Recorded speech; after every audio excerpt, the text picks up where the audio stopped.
Bem-vindos a mais uma destas nossas explorações aprofundadas. Hoje vamos olhar para umas fontes mesmo fascinantes, que nos fazem repensar uma coisa que achávamos que, pronto, que conhecíamos bem, o fogo, a ideia de fogo nos textos bíblicos. E vamos ver a ligação surpreendente disto com anjos, com juízo divino e até com morte e ressurreição. Uhum. O material que temos connosco são análises teológicas, filológicas, bastante densas, que mergulham nos textos originais, hebraico, grego, e a nossa missão aqui é tentar ir além da imagem literal da chama, não é? Tentar perceber o que é que estes textos antigos queriam mesmo dizer quando usavam a palavra fogo. Pronto, vamos lá mergulhar nisto? É isso mesmo. E o ponto de partida, acho que fundamental, que salta destas fontes, é que em muitos contextos bíblicos que são chave, o fogo não se refere só ou sequer principalmente à combustão física. Palavras como esh, em hebraico, ou pur, em grego, claro que podem significar fogo literal noutros sítios, mas aqui, nestas análises, são vistas como algo, bem, mais dinâmico. Mais dinâmico como? Podem simbolizar a própria presença de Deus manifesta, uma energia quase viva, personificada. Ou então, e isto é talvez o mais radical, a manifestação direta de anjos. Essa ideia do fogo ser uma entidade, isso abana logo as nossas ideias pré-concebidas, não é? Quer dizer, a primeira grande linha de pensamento é essa. O fogo pode ser literalmente um anjo. Ou uma teofania. Como é que as fontes que vimos sustentam isto? Parece tão diferente. Um exemplo clássico que exploram é o de Êxodo 3.2, a famosa cena da sarça ardente, com Moisés. Sim, claro. O texto diz, e cito de memória, o anjo do Senhor apareceu-lhe numa chama de fogo no meio de uma sarça. A interpretação avançada que as fontes propõem, e que se baseia numa análise mesmo cuidada da gramática, do contexto, sugere que a chama não era só o sítio onde o anjo estava, ou uma ferramenta que ele usava, mas que a chama era a forma como ele se manifestava. O fogo era o anjo, visível. Percebe? Isso muda completamente a cena. Não é Moisés a ver um arbusto a arder e depois há um anjo ali ao lado ou lá dentro. Exato. É Moisés a confrontar-se diretamente com um ser cuja natureza se manifesta como fogo. É muito mais potente e talvez mais assustador, não é? Sem dúvida. E há mais exemplos nas fontes que reforcem esta ligação, esta identificação entre anjos e fogo. Sim, sim, e de forma bastante clara. Veja-se Isaías 6, por exemplo, a visão do profeta no templo. Uhum. Ele vê os serafins. Ora, as fontes fazem questão de sublinhar que o próprio termo hebraico, sharaf, a raiz dessa palavra significa queimar. Então o nome dele já. Já indica a natureza deles. Sharaf pode traduzir-se literalmente como o que queima ou o ardente. A descrição deles é, por inerência, de fogo. Faz sentido. E a ação deles confirma isso mesmo. Um destes serafins, um destes ardentes, toca os lábios de Isaías. E toca com quê?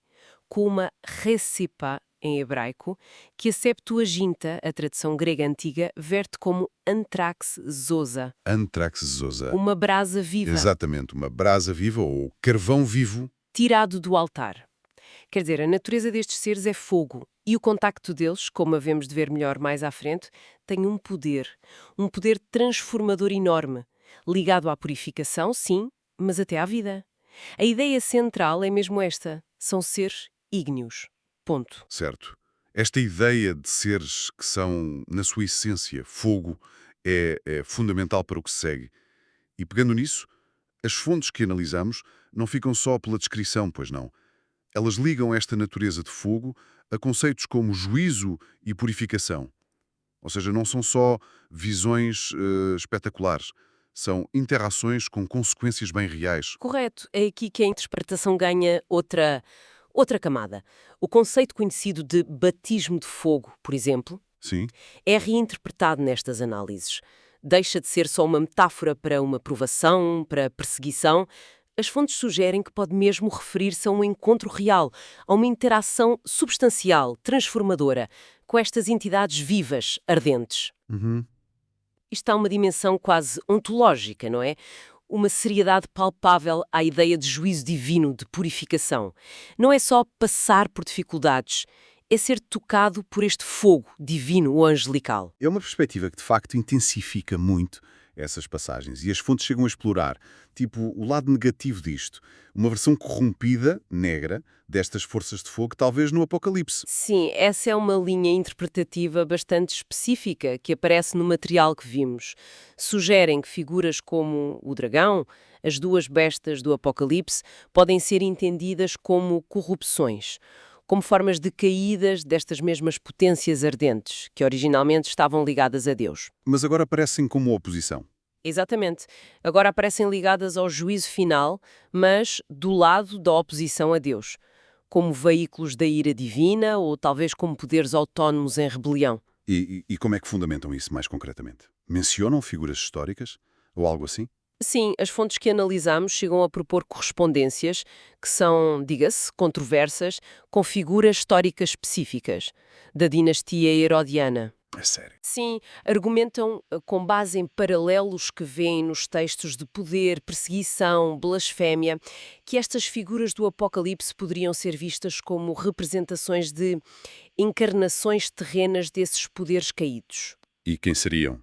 Identificam, por exemplo, Herodes Antipas, o tetrarca da Galileia, com o dragão. E Herodes Arquelau é tenarca da Judeia e Herodes Filipe, tetrarca da Itureia, com as duas bestas. É uma leitura que vê estes governantes como manifestações de poderes espirituais corruptos, com uma natureza vá lá ígnea na sua capacidade de destruir e oprimir. Uau!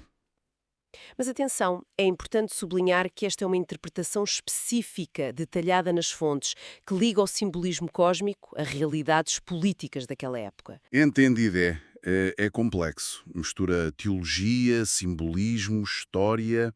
Ok, agora esta ligação fogo-anjos, juízo, já nos deu muito que pensar. Mas as fontes vão mais longe, não é? Estabelecem uma conexão surpreendente entre isto tudo e experiências de morte e ressurreição. Mencionou-se Jonas. À primeira vista, como é que a história do profeta engolido por um peixe encaixa neste padrão de fogo divino? A chave, segundo a análise que é apresentada, está na identidade da criatura que engole Jonas. O texto hebraico original usa a palavra dag, que significa só peixe. Diz um grande peixe, dag gadol. Certo. Mas, quando vamos à Septuaginta, a tal tradução grega muito usada na época de Jesus e dos apóstolos, a palavra escolhida é ketos.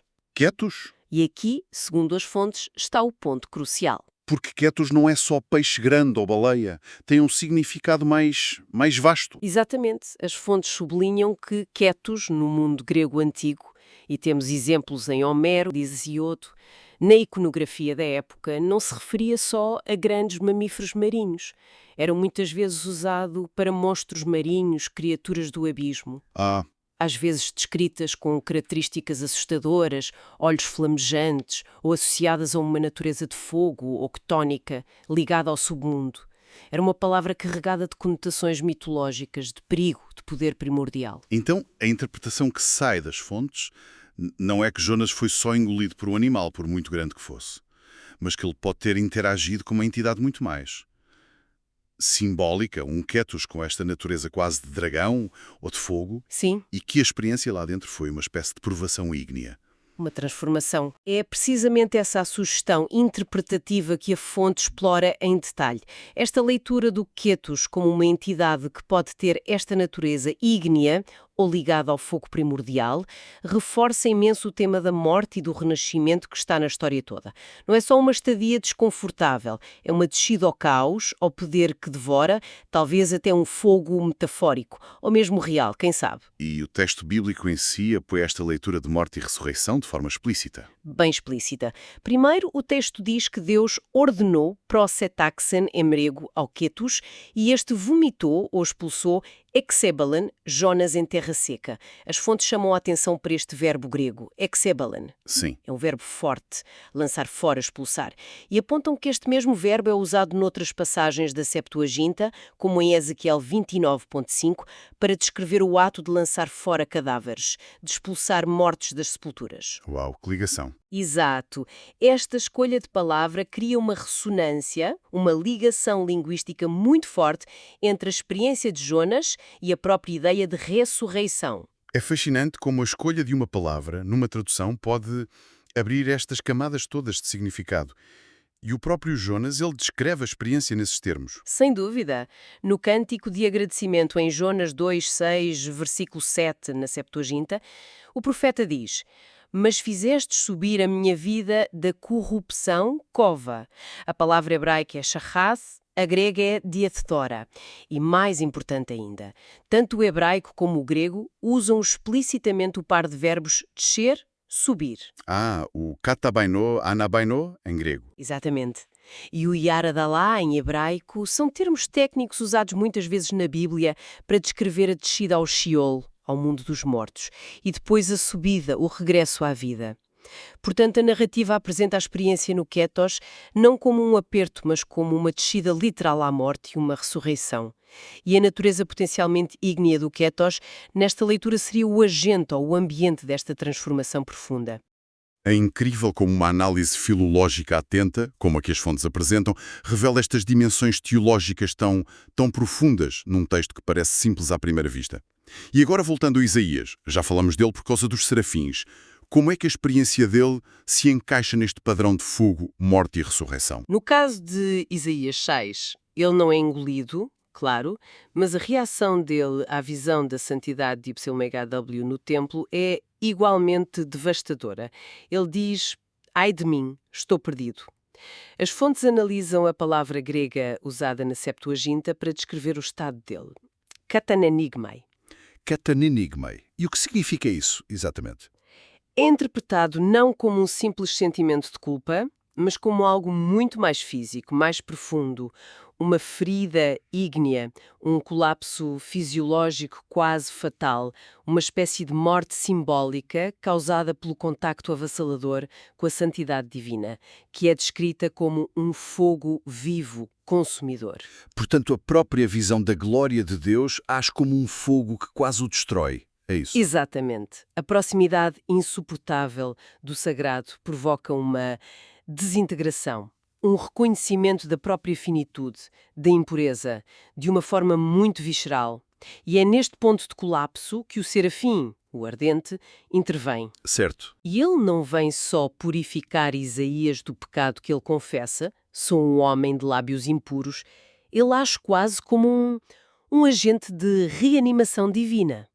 Como assim? A brasa viva faz mais do que limpar? Segundo a interpretação das fontes, sim. O serafim pega na antraxosa, a brasa viva tirada do altar, um lugar de sacrifício, mas também de presença divina intensa, e toca os lábios de Isaías.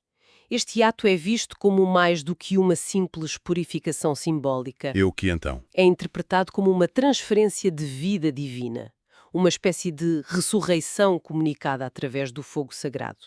O profeta passa por um batismo de fogo que o leva quase à morte, mas é imediatamente restaurado e capacitado por esse mesmo fogo, agora mediado pelo serafim. É um padrão impressionante. Encontro com o fogo divino, experiência de quase morte e depois restauração e capacitação. As fontes relacionam isto com outras experiências na Bíblia. Sim, explicitamente. Comparam esta sequência em Isaías com outras narrativas de encontros divinos, intensos, que resultam neste colapso e depois restauração.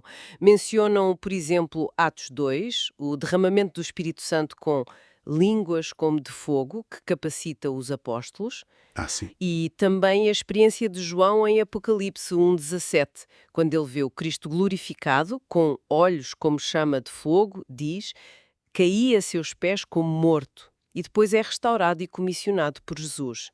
O padrão parece consistente. O fogo divino revela, julga, purifica, quase aniquila, mas, no fim, vivifica e envia. Percebido. Construímos então um quadro bastante complexo. O fogo como presença, como ser angelical, como agente de juízo, purificação, morte e ressurgição. Temos estes exemplos fortíssimos. Moisés, Isaías, Jonas. Interações intensas, transformadoras, no passado bíblico. Mas, segundo as fontes que analisamos, esta forma de interação direta e, digamos, ígnea, manteve-se. Ou indicam alguma mudança? Essa é uma conclusão muito importante que as fontes avançam. Elas indicam que este regime de manifestações divinas e angélicas diretas, visíveis, muitas vezes ígneas, que caracterizam muito do Antigo Testamento e até partes do Novo, pensemos nos Evangelhos, nos Atos, não é a norma para sempre. Sugerem que depois do período apostólico, com o fim daquilo a que chamam a era apocalíptica, caracterizada por estas intervenções mais dramáticas, mais visíveis de Deus e dos anjos, há uma diminuição gradual destas manifestações externas. A ação direta, palpável de IHWA no mundo parece tornar-se menos frequente ou menos evidente da mesma maneira. Isso levanta uma questão óbvia. Se essas manifestações diretas diminuem, o que é que ocupa esse espaço? Como é que a relação entre Deus e o ser humano se reconfigura, segundo estas fontes? Fica um vazio? Ou há uma nova forma? As fontes argumentam que não há um vazio. Há, sim, uma transformação fundamental que é inaugurada pela ressurreição e ascensão de Cristo. Este evento marca o início de uma nova fase, uma nova economia da salvação, uma nova forma de Deus interagir com a humanidade. E qual é essa nova forma? O Espírito Santo, derramado no Pentecostes, torna-se o vínculo principal, a presença divina imanente, ativa no mundo e nos crentes. Então a interação continua, mas de forma diferente, menos exterior e mais interior, talvez. Veis? Mas primariamente pela habitação interior do Espírito Santo. O poder transformador, a purificação, a capacitação, as funções que antes estavam associadas a essas manifestações ígneas são agora operadas pela ação do Espírito na vida da Igreja e do indivíduo. As fontes sublinham mesmo que perceber esta mudança de regime, da era da ação divina mais externa, apocalíptica, para a era do Espírito e da ressurreição a operar nos crentes, é crucial para entender a esperança, a fé e a prática cristã ao longo dos séculos. Certo. Então, resumindo o que exploramos hoje com base nestas fontes, fomos desafiados a ver o fogo bíblico não só como metáfora ou elemento físico, mas como um símbolo carregado de significado teológico. Vimos-lo como presença divina ativa, como a própria natureza de anjos como os serafins, como um instrumento de juízo e purificação e até ligado a experiências radicais de morte e ressurreição. Exatamente, percorremos exemplos-chave, Moisés e o anjo-fogo na sarça, Isaías purificado e ressuscitado pela brasa do serafim e a releitura surpreendente de Jonas no Quetos como agente ígneo de transformação. Todas estas leituras, baseadas na análise textual e filológica das fontes, revelam uma teologia de interação divina que é extraordinariamente intensa, às vezes perigosa, avassaladora, mas sempre transformadora. E como acabamos de ver, sublinhamos como a ressurreição de Cristo é vista nestas fontes como o ponto de viragem que reconfigura esta dinâmica céu-terra, inaugurando a era do Espírito. E isto leva-nos a uma última questão, para ficarmos a pensar, algo que as fontes abordam mais indiretamente, mas que fica em aberto. Se estas manifestações divinas mais diretas, visíveis, ígneas, diminuíram tanto depois da era apostólica, como as fontes sugerem, como é que a interação entre o divino e o humano continua hoje? Quer dizer, para além da ação central do Espírito Santo na vida dos crentes, que é reconhecida, como é que a energia, o poder transformador, a purificação, até o aspecto de juízo do divino se manifestam? Ou como são percebidos hoje? Será que esta mudança de regime alterou tudo, tornando a interação só interna, espiritual? Ou será que ainda há ecos, talvez mais subtis, mais mediados? Ou até manifestações diferentes destas realidades ígneas e transformadoras no mundo atual? Fica a pergunta.